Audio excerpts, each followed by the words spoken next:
Tonight, a tragic end to the search for a little girl missing from a daycare in Ontario. She was just like sunshine, like she was always smiling, she was always happy. A small community in shock, now desperate for answers. Who was responsible for this child? How did she get away on her own? Chaos in the air after a passenger opens the plane door in flight.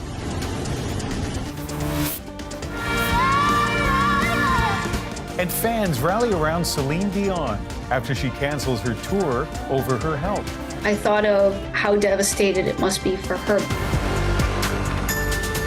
This is The National with Ian Hannamansing. Despair in a small community in Ontario tonight after a frantic search for a little girl ended with the discovery of her body. She was reported missing yesterday from her daycare, which is now closed and the focus of a police investigation. Philip Lee Shannock shows us a community in grief, devastated by her death, and the many questions that are, tonight, still unanswered. Parents pull over on this busy road, taking the time to pay their respects to a little girl now at the heart of a tragedy. This woman says her youngest son played with her at this daycare shortly before she disappeared. She was just like sunshine, like she was always smiling, she was always happy. On Thursday, around the time parents arrived to pick up their kids, the girl was reported missing. Workers from the daycare showed up at this neighbor's home. I asked if we'd seen the little girl, and I said, no, we just got home. And I told her I'd look out the back. There's a large ravine, and I couldn't see anybody there, couldn't hear anything. Neighbors joined police and first responders frantically searching for the little one. There must have been at least 10 or 12 police cars out there. Fire department came in. Other people seemed to be driving by, stopping, also joining the search. We started looking, checked my ravine that's in behind, checked my whole property. According to a volunteer who helped in the search, the little girl's body was found in a well on the daycare's property a short time later. I mean, I have, grandchildren, great-grandchildren, and sure, I mean, that's devastating. But parents want to know how she went missing and why there's a well on this daycare's property. My son has played around that well. I think could have been him. And it makes me angry. It makes me angry as a parent that I didn't look into where they were playing. I didn't look at the dangers. The Watch Me Grow daycare is licensed and passed its last spot inspection in February. Now it's closed until further notice. Philip Lee Shannock, CBC News, Toronto. An investigation is underway tonight into what led to some frightening moments for a plane full of passengers. They were about to land when one of those passengers suddenly opened the emergency exit door. Alison Northcott shows us what happened next. They were preparing for landing, but didn't expect this. Wind whipping through the cabin from the wide open plane door after a passenger opened the emergency exit while the plane was in the air. This passenger says 10 people on the flight restrained the suspect and that they flew with the door open for 3 to 5 minutes before landing. The Asiana Airlines flight was traveling from the holiday island of Jeju in South Korea to the city of Daegu when the incident happened about 200 meters off the ground.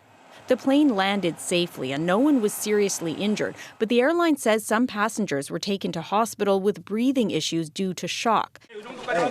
Police detained the suspect. Korean Transport Ministry officials say they're investigating and the passenger could face up to 10 years in prison. These are serious events. Anytime the safety instructions of the flight crew are not followed and adhered to, that creates a risk for passengers and flight crew. Pilot Tim Perry says plane doors are impossible to open when you're high up mid-flight, but closer to the ground it can be easier. When there's any type of pressure differential, really, it's next to impossible, but very, very near the ground where the pressure differential has not built up. It's difficult, but not impossible. And so I think that will be, part of what the investigation will reveal is exactly precisely, when and how much force was required, and if anything needs to be addressed.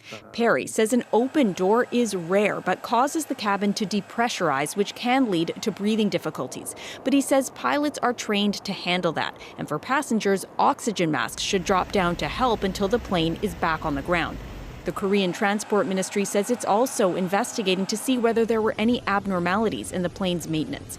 Alison Northcott, CBC News, Montreal. There is new evidence tonight that a national pharmacare program making prescription drugs free to all Canadians may actually save money. Christine Birak explains why. What would happen if most commonly prescribed medications were given to people who needed them free of charge? You might think it would be too expensive, but researchers found the exact opposite. I was surprised by the magnitude of the savings. Savings of around $1,000 per patient per year. A newly published trial followed nearly 750 patients in Ontario for 3 years. About half of them got their prescriptions as usual, paying out of pocket or using public or private insurance. The other half received their prescriptions at no cost. Researchers then tracked spending on appointments with doctors, specialists, emergency room visits, and hospitalizations. They found patients in the free medication group reduced healthcare spending by nearly $1,500 per patient. Putting it all together, it seems like eliminating medication costs both saves money in avoided hospitalizations, avoided emergency room visits, makes people healthier, and it makes access to health more fair. Every country with universal health care includes universal pharmacare or drug coverage, except Canada. Data shows 1 in 4 Canadians is struggling to pay for medications. Looking after people is very much like looking after a house. You gotta deal with all the maintenance, and if you don't, you end up with huge expenses which you weren't planning on. Economics experts say universal coverage would reduce financial pressures on Canadians and crowded emergency rooms. So I think that's going to be pretty convincing for governments.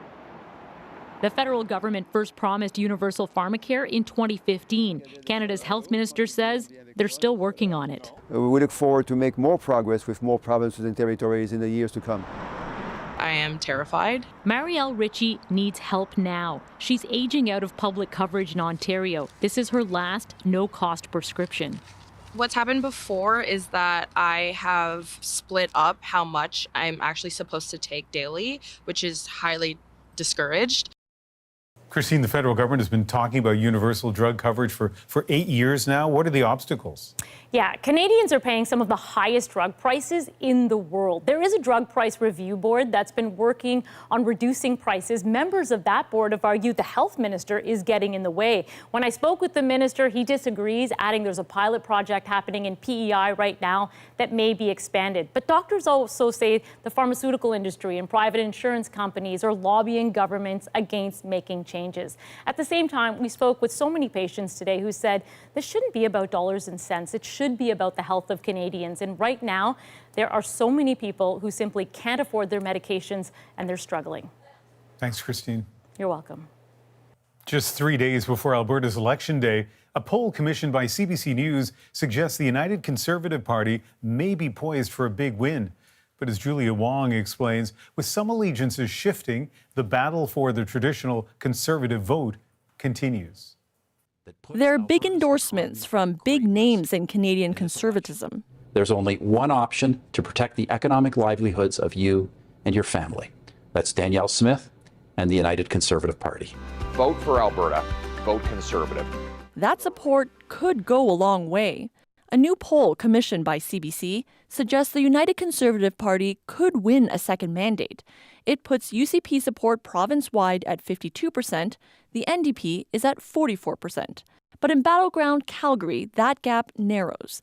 The poll shows 49% support for Danielle Smith's UCP, 46% for Rachel Notley's NDP. There's 26 seats in Calgary, and easily half of them are up for grabs right now. I will be spending an awful lot of time making sure that we get every single last Conservative vote out to the polls. I can no longer support the Conservative Party, the United Conservative Party. But some moderate Conservatives, including 2 former PC cabinet ministers, are openly supporting the NDP. If the party that I used to be part of says radical and extreme ideas and is supported by radical and extreme groups, then I'm going to reevaluate. Calgary's former mayor, who does not traditionally take sides in provincial politics, is throwing his support behind the NDP too. I did this because I have never seen the stakes this high. There are a lot of reasonable, pragmatic, practical, conservative folks who are looking for a government that they can count on. And that this time, the way to secure that is to lend the Alberta NDP their vote.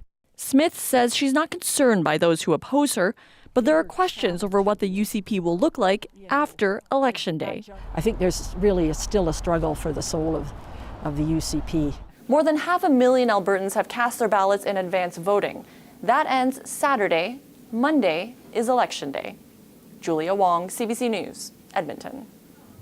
And I'll be hosting a special edition of The National from Edmonton on Sunday, Election Eve. I'll be speaking to voters to get their perspectives on the race.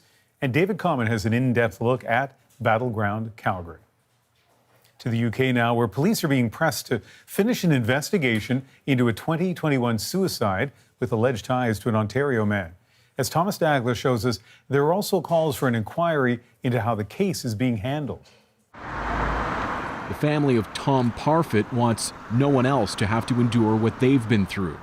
A 22-year-old philosophy student, Tom took his own life in October 2021, ingesting a toxic substance sold online by Kenneth Law from Ontario, who British police had in their sights months ago, but never charged. If they had taken action quickly and decisively, there will be people alive today. Police in Toronto's suburbs swooped in on Law's home earlier this month, charging him for allegedly abetting 2 suicides in Ontario and warning there could be more victims both in Canada and abroad. We're aware that packages were shipped to over 40 countries. Now, at a public hearing near London, a British coroner has urged local police to wrap up their investigation by next week. CBC News has found authorities in Surrey, England, had evidence last year linking the death of 23-year-old Neha Raju to Law's website. But they failed to pursue him, saying there was no evidence items on that site were being advertised or knowingly sold for the purposes of suicide. Last fall, that same police agency again came across that same website, this time while examining Tom Parfit's death. The Surrey police need to be the subject of an inquiry that looks at why they didn't stop these deaths sooner than they did. The Times of London first named Law in a report in April. Since then, several families have come forward suspecting the deaths of their loved ones can all be linked to one man. The Times can connecting to 20 deaths around the world, including 13 in the UK. But it's very difficult to say how large that number will actually get. Law has denied all allegations against him, and he remains in custody awaiting bail. He's due back in court next week. Thomas Dagler, CBC News, Toronto. The future of a historic Montreal monastery built in 1846 is now in doubt after a massive fire tore through the structure. Flames are believed to have sparked in the attic of the Monastery du Bon Pasteur. They then spread throughout the downtown building, which includes a daycare, cultural space, and housing. Everyone got out safely, but the damage is extensive, and it's not yet clear if or even when anyone will be able to return. Residents of Hay River, Northwest Territories are back home tonight after evacuating due to a large wildfire. The immediate danger is over for now, but as Juanita Taylor shows us, others nearby haven't been so fortunate. 3,900 hectares of burn, scarring the landscape. That's not good. This wildfire, once out of control for over a week, is finally giving some relief. We're calling this fire being held, so let's hang on to it, guys. These firefighters have been on the ground for nearly 2 weeks, but the fight isn't over yet. Moving the crews on down the line and blacklining so we can get a really nice perimeter around this fire so it doesn't jump out afterwards. Their work is paying off. 3,200 residents of Hay River are making their way home, some driving hundreds of kilometers. That's pretty awesome. They get to go home, you know, to do their things, get back to their lives. There you go, hey? There you go. It was nice to be home, for sure, and to know that we hadn't lost anything is a sigh of relief. But officials are warning to stay on alert. The fire could burn out of control again. This family is ready. Oh, we got our bags packed, just in case. Talked to the kids about the plan.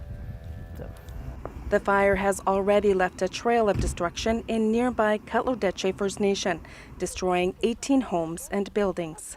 The transmission line is fried. Our band office is burnt, like completely to the ground. The only thing that's standing is the safe. No one is allowed in until it's safe. You know, it's not going to be easy. Our lives are going to be all different when we do enter in. Battling the blaze on the reserve are homegrown firefighters.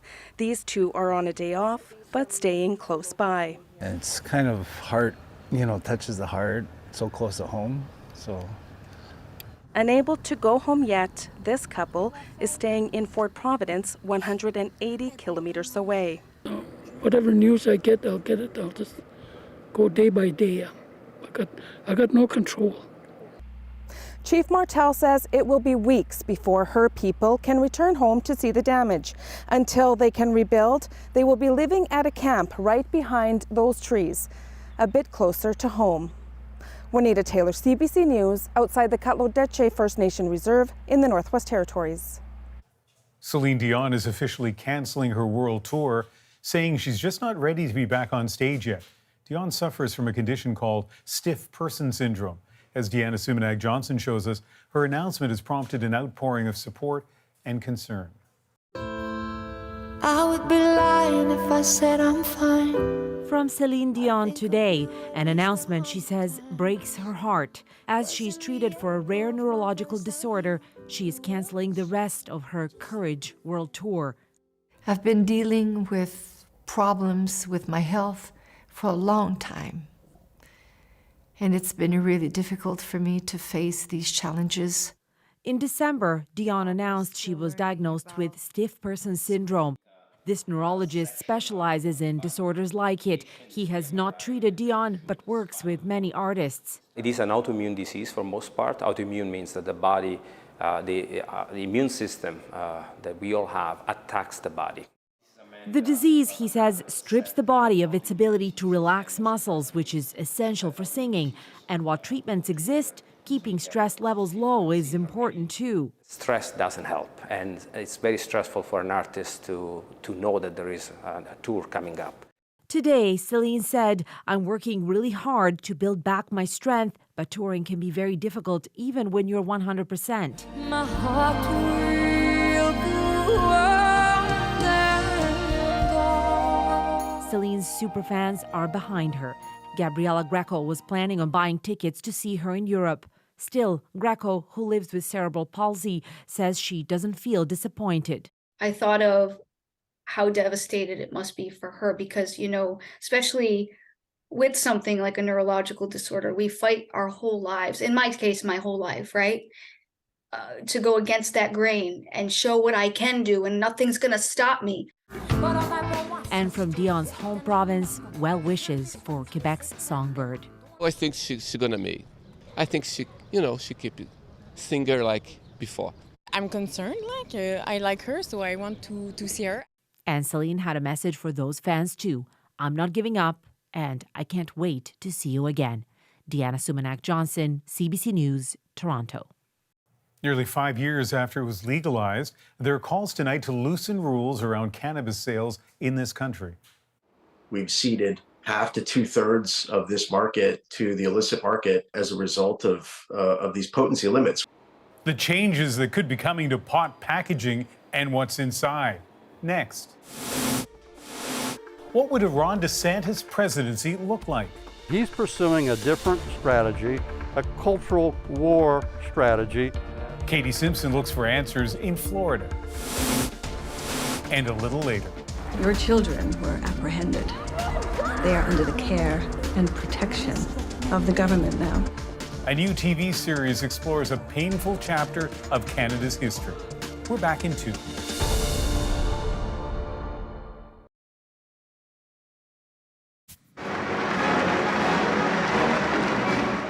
This was Queen Elizabeth's U.S. visit back in 1983, a trip we now know was under threat. Newly released FBI documents say a man told a police officer he was going to try to kill her as revenge for the death of his daughter, who had been killed in Northern Ireland by a rubber bullet. No word on whether an arrest was made, but the documents say the visit went off without incident. Pope Francis had to cancel his audiences this morning. The Vatican says it was due to a fever. On Thursday afternoon, he appeared fatigued while meeting with students. The 86-year-old pontiff was briefly hospitalized in March for a respiratory infection. Canada's Competition Bureau is proposing looser rules that could change how cannabis is sold in this country. One suggestion is higher limits for THC. Anis Hadari shows us who's in favor and the hurdles ahead. Cannabis retailers already know it's hard to tell what's for sale sometimes. So one of the objects I think would show just how confusing the packaging can be here. Products like these cannabis gummies have strictly controlled labels, kind of like cigarettes. They can be small and hard to read. And as regulators review cannabis laws, Canada's Competition Bureau recommends they loosen up on labels. A clearer guideline on packaging and a more detailed instruction would actually be very beneficial. A customer can come in who's not sure of what they want. They can more easily figure out and answer their own questions. But this is about more than font size. What it allows is for these companies now to start building a brand, to start building a relationship with their customers. There's also a call to change what's inside some cannabis products. At retailers like this one, Canadians can only buy edibles with the active ingredients, the THC, capped. Now the Competition Bureau is recommending those caps be loosened to try and pull demand away from the black market.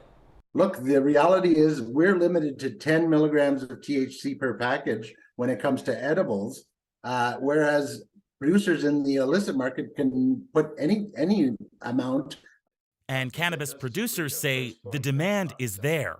We've ceded half to 2/3 of this market to the illicit market as a result of these potency limits, which, while perhaps well-intended, really have forced people to go back to the illicit market for the potency and price point that they want. Retailers say buyers want to go legit. I know that customers today are looking for legal options. They're just looking to find a number or a value that makes sense to them. The next step isn't economic, it's medical. The Competition Bureau's recommendations are now off to Health Canada. Anis Hadari, CBC News, Calgary. Ron DeSantis made it official this week, declaring his candidacy for President of the United States and posing the most serious challenge yet to Donald Trump's grip on the Republican Party. Our state is where woke goes to die. His polarizing agenda that's already changed lives. I have been harassed at school. I've had things thrown at me, or I've been called names. Katie Simpson shows us life in Ron DeSantis' Florida. And the lives of former slaves buried by history. It's like a eureka moment to actually discover something that we thought was lost forever. Heroes from a painful past unearthed. The National takes you deeper into the story shaping our world next.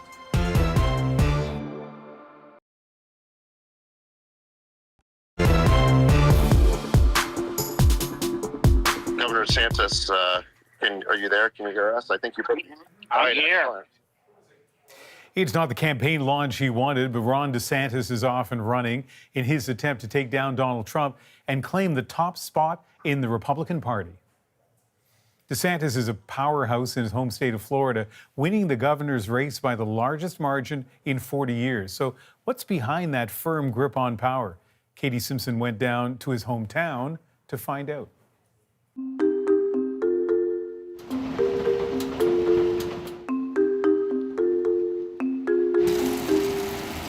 The busy floor of a candy factory may seem like a strange place for politics. But this is where you'll find the answer to why Florida Governor Ron DeSantis is so powerful. He helped my livelihood, he helped my family out. It's hard to not pull for someone like that. Like, you know, someone that did such a solid for you. Zeno's, a family-run small business known for its saltwater taffy, was able to grow during the pandemic. This is where we keep all, our made products. Third-generation candy maker John Louises largely credits DeSantis and his COVID strategy. If you are trying to lock people down, I am standing in your way, and I'm standing for the people of Florida. Because Florida reopened faster than other states, Louises says tourists came rushing back. It allowed him to expand from 4 to 10 candy shops. Back then, it was like the crazy thing to do, and it ended up being that he was right.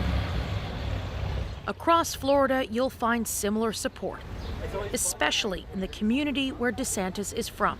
It's a little secret, just a Robinson affair. He grew up in the Gulf Coast city of Dunedin, the same place where the Toronto Blue Jays have their spring training baseball games. He even played on the same field when he was in high school before heading off to Yale. Both get the same. Vice Mayor John Tornga says when DeSantis puts his mind to something, he gets it done. Oftentimes don't like to use the word proud, but I am proud of the fact that he is from Dunedin. Who wouldn't be? Who couldn't be? Millions of Florida voters had these same feelings. And when it came time for re-election in 2022, DeSantis and Republicans were rewarded with a supermajority in the State House. With so much power, DeSantis essentially has free rein to pass laws and is using Florida as a blueprint for his vision of America. He's prioritized significant conservative change, alarming his opponents, especially those in the LGBTQ community. He signed a gender-affirming healthcare ban for trans kids. There's new bathroom restrictions. There's a ban on public school lessons on gender identity and sexual orientation. Critics call that one the Don't Say Gay bill. He's also banned anti-Black racism educational programs, imposed a 6-week abortion ban. All of it meant to galvanize voters angry about the pursuit of social justice and progressive policies, or what DeSantis calls wokeness. Our state is where woke goes to die. If you fall, you might hit your head. Families with LGBTQ children say all of this makes everyday life much harder. Jennifer Cousins is a mom of 4 kids, including 13-year-old Safi, who identifies as gender fluid. There have been a handful of times where I have been harassed at school. I've had things thrown at me or I've been called names. We'll probably be moving back up towards the north again, but it's not going to be for a few more years. We're not in a financial position to just pick up and move.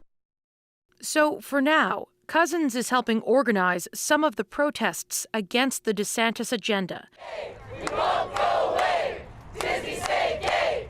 which have drawn support from the Walt Disney Company, Florida's largest employer. We are a government of laws, not a government of individual men or even a government of woke corporations based in California.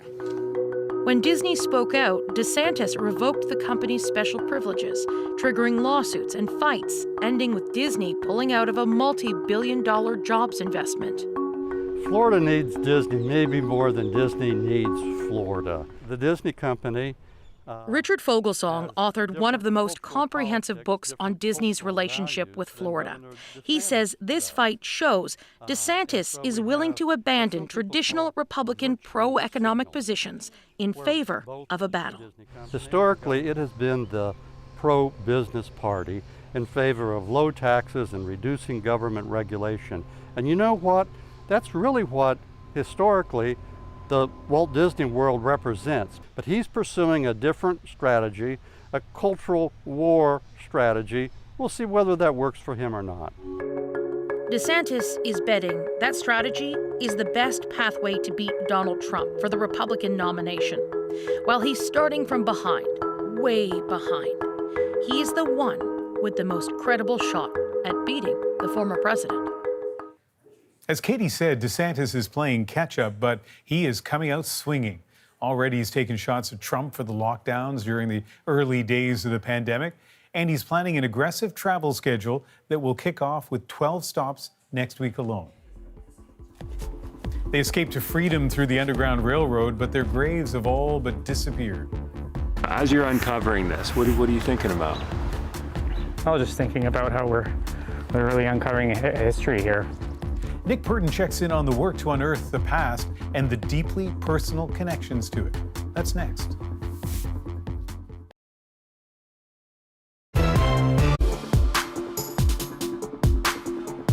Important parts of Canada's history are coming to light in an Ontario cemetery. Dedicated workers are carefully digging up hidden gravestones of former slaves, including those who helped others escape racial tyranny in the U.S. Nick Purden was at that cemetery when their labor of love paid off. Ah, there she is. It's like a eureka moment to actually discover something that we thought was lost forever. To be able to even touch these stones to me is something that gives me a lot of joy, and I feel honored to be able to do. You know, it's a dark stain on the history of the world. You know, we still got a ways to go. You know, there's still people being enslaved all over the world. So. Yeah, there it is. I can feel it there. I'm here at the Victoria Lawn Cemetery in St. Catharines, Ontario, and here they are uncovering the gravestones of people who fled slavery in the United States more than 100 years ago. And I'm wondering why bringing that history into today, why that matters.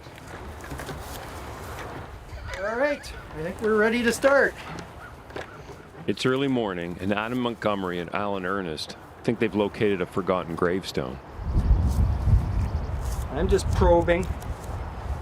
It's a bit like an archaeological excavation. We want to make sure that we're well beyond the margins of whatever's there. Alan is an expert on gravestone restoration. He's worked in cemeteries for 30 years. And he explains that the headstone they're looking for was probably neglected, and when it fell over, the ground slowly swallowed it up. He wants to uncover it so people know about those buried in the ground below. Well, you think about the journey that the freedom seekers had throughout their lives, and you know, the horrendous things that a large majority of them would have been subjected to before heading onto the Underground Railroad and that Freedom Trail. That looks actually in pretty nice shape. Let's see if that is. Oh, look at that. Yeah. I think that is. There you go. Nice and loose. That's good.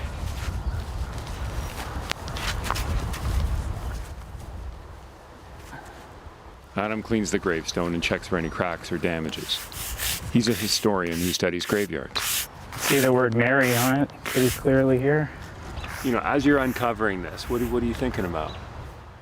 I was just thinking about how we're literally uncovering history here. Like, this is, you know, history that's been buried for a long time here. So for me, this is a chance to be a part of something special. The gravestone they uncovered belongs to Mary Hutchinson. She was enslaved in Maryland. And when she escaped to Canada, she worked to help others gain their freedom too. Mary Hutchinson's heroic life is just one example of what historian Rochelle Bush has spent years trying to get people to know about.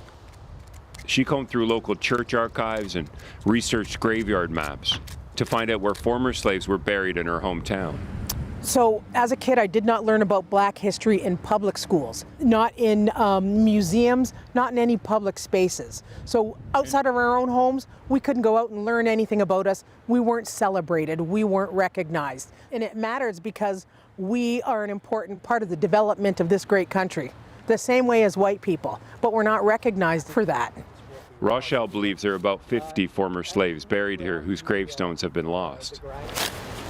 The team plans to uncover as many as they can, including one gravestone that has a personal connection for Adam. He is the direct descendant of a freedom seeker. You know, one of the things that might surprise people with my involvement in this project is the way I look, right? I'm white. And on my mom's side, we have Armenian ancestors and we have African-American ancestors on the other. So I think our family might be a good example of how people might not always look like you expect them to, and I think, you know, I have an interest in this despite what I look like. I think it's kind of interesting the way it sunk too, that it almost went straight down, right? In pretty good shape, I think. Yeah, it looks good. This is my great-great-grandmother, who was a pretty amazing woman. She was an abolitionist in her own right as well, and feels pretty amazing to be able to bring this stone back to its original state and and to have my mom here. And so, yeah, it's very, very special. Sorry. It's our hearts, I guess maybe that's the way to put it. And I know my dad would be absolutely over the moon to see that Adam was doing this for his family and him as well. It's family, and then this is part of our history we've always been proud of. And yeah, it's just very special when it's your own kin and something you feel a connection to. There are. And you can still see the tool markings on the side here and right here. Adam tells me there's a reason beyond his personal connection for why he does this. And how even though the people buried here died generations ago, their stories are relevant today. A lot of the same questions that have been dealt with throughout time are still dealt with today. Things like prejudice, things like how do we deal with someone who's different than us, whether it's race, religion, and how do we learn to live together, and all these kind of big questions. And I think a project like this can help people be inspired to want to think differently about their own lives. There's one gravestone in particular the team believes can inspire people. John Lindsay overcame the longest possible odds. Though he was born a free man, he was abducted and enslaved when he was just 7 years old. He eventually escaped to Ontario and became a prominent businessman. Okay, so what's the goal right here? To find John Lindsay. We hope he's here, and you know, we've done all the research. We now have a sense, we've probed, so we're hoping that this is it, this is the spot. There's our edge right there, Adam. Yeah. So you were right, So that's John Lindsay stone there. That's John Lindsay stone, yeah. What's the biggest challenge now? Getting the stone up safely, so we don't damage it in the process. This right here, clasped hands. So it's hard, you know, you got to use your imagination a bit because it's still dirty, but so this is a sleeve here, right? This is a cuff. And this is the right hand, this is a thumb here, and this is the left hand coming across. It's like a parting handshake. Oh, look at this. That's an issue. The team is excited they found the gravestone, but there are signs that it's damaged. So we have John Lindsay uncovered now, and unfortunately it's broken into more than 25 pieces. So the disappointing part is we won't be able to get this stone back upright. Still, Alan rebuilds the stone as best he can, putting the pieces together like a jigsaw puzzle. It's very disheartening to see that the stone is in many pieces, but I'm grateful that they'll be able to do something with the stone so that it'll be visible and people will be able to look at it, even if it's in many pieces. Yeah, they're going to come up separately. It's fully broken. Rochelle says they'll display John Lindsay's stone in a specially made box lying on the ground. That's what we expected, but... The team says that the state of John Lindsay's stone points to a bigger challenge. The clock is ticking. If the graves of freedom seekers aren't found and preserved, they could be gone forever. And in a world where increasingly people mistrust almost everything, physical proof, like the headstone of a former slave, is important. This is the most important discovery for me. John W. Lindsay. Here at Victoria Lawn Cemetery. Can you believe it, Adam? Yeah. We never forgot about you, Brother Lindsay. Absolutely. So, Nick, I think we should note that all the expenses so far here have been covered by a GoFundMe account. What happens next? Yeah, I mean, remarkable people, dedicated people. So what happens next is once the 50 or so gravestones are located, they're pulled out of the ground, as we saw, cleaned, they'll be displayed as best they can. Then the team hopes to create the very first underground railroad cemetery walking tour in the country. So you'll be able to go to St. Catharines to the cemetery, download an app, and you'll be able to go and see all the gravestones and learn about the incredible lives of the men and women who escaped slavery in the United States and came to Canada. That's terrific. Thanks, Nick. You're welcome. A groundbreaking new TV series looks at the Sixties Scoop, coming up, the personal inspiration behind it. Plus, you can take time away from your day just to make someone else's day a little better. a little girl with a very big heart making an impact in our moment. I'm Alex Panetta. Today on CBC's daily news podcast, Front Burner, how lawsuits against Jeffrey Epstein's former bank raised new questions about the late sex offender's ties to the world's wealthiest and most powerful people. Subscribe wherever you get your podcasts.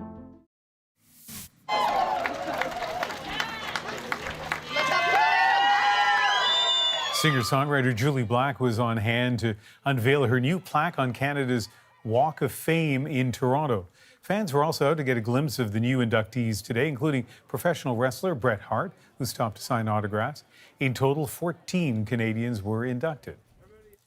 A new TV series out tonight is the first of its kind. It explores the Sixties Scoop, when so many children were taken from Indigenous homes by the Canadian government.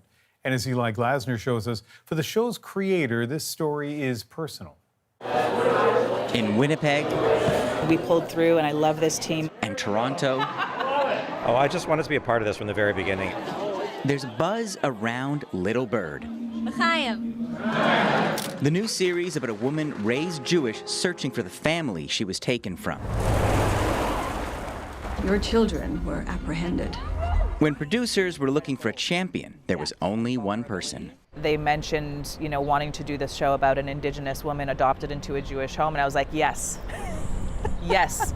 I have never been given the opportunity to explore my own identity in that way as a Jewish Indigenous person. That's what they take them. Little Bird explores the 60s scoop when the Canadian government removed tens of thousands of children from Indigenous homes. When we were shopping this originally, people who were reading it, even, smart, educated people, were shocked that they did not know anything about this. I'm looking for family members. The lead actor was ready to quit the profession when Jennifer Podemski reached out. When she called me and told me I got the role, I was very emotional. I instantly started crying because it's not lost on me, the gravity of working with her. Because I know you can't bear to live without me. From acting on the res to producing shows such as Empire of Dirt, Podemski has fought to make space for Indigenous voices. She's such a huge supporter. She blew the door open for Elmaya and I to be at the helm of this show. For Podemski, Little Bird is an opportunity for healing and learning. We have the power to amplify things that have been in the dark and have the power to change people's minds and points of view. Medicine, she says, in the form of storytelling. Eli Glasner, CBC News, Toronto. 8-year-old Ellie Rivera opened this classic lemonade stand in Yellowknife, raising money for a good cause at only 25 cents a glass. Determined to help those in need, she used the proceeds to buy toys for children fleeing the fire near Hay River. Her contribution is our moment. You can take time away from your day just to make someone else's day a little better.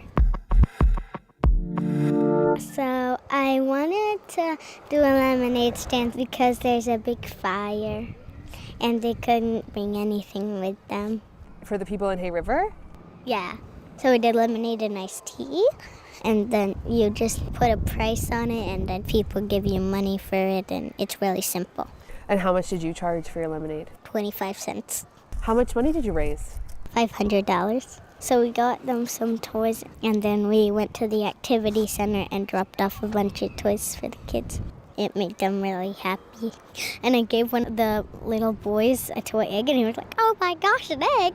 It was excitement and awe at the same time that such a small person can just have so much love. Definitely proud of this young lady. It was really good. It made me feel really good. Okay, Cutometer completely smashed and broken after that, but also maybe an inspiration for lots of kids across the country. It is definitely lemonade stand weather in Vancouver today and hopefully this weekend as well. I hope it is where you are, and 25 cents a cup. Like, a lemonade stand's more about just the fun of doing it, and if you can raise money for a charity, even better. That is the National for May 26th. I hope you join me Sunday for Cross Country Checkup on CBC Radio and CBC News Network. We'll be coming to you from Edmonton on the eve of that hotly contested election in Alberta. And later Sunday night, I'll be hosting the National also live from Edmonton. Have a great Saturday.